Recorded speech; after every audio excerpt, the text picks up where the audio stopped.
तिच्याबद्दल एवढं काही लिहिलंय, मग असं काय झालं तू हे तिला दिलंच नाही?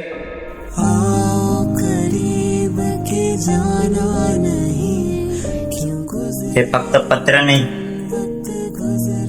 तर तिच्याबद्दल असलेलं माझ्या मनात प्रेम ते मी या पत्रात माझ्या शब्दात लिहिलं.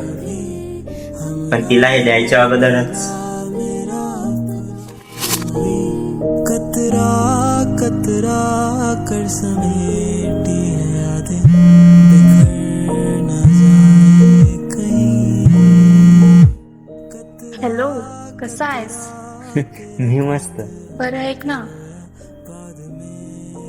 मी उद्या चालली त्याला भेटायला. खरंच? अच्छा ठीक आहे, चल बाय, आई आली. जरूरत मेरी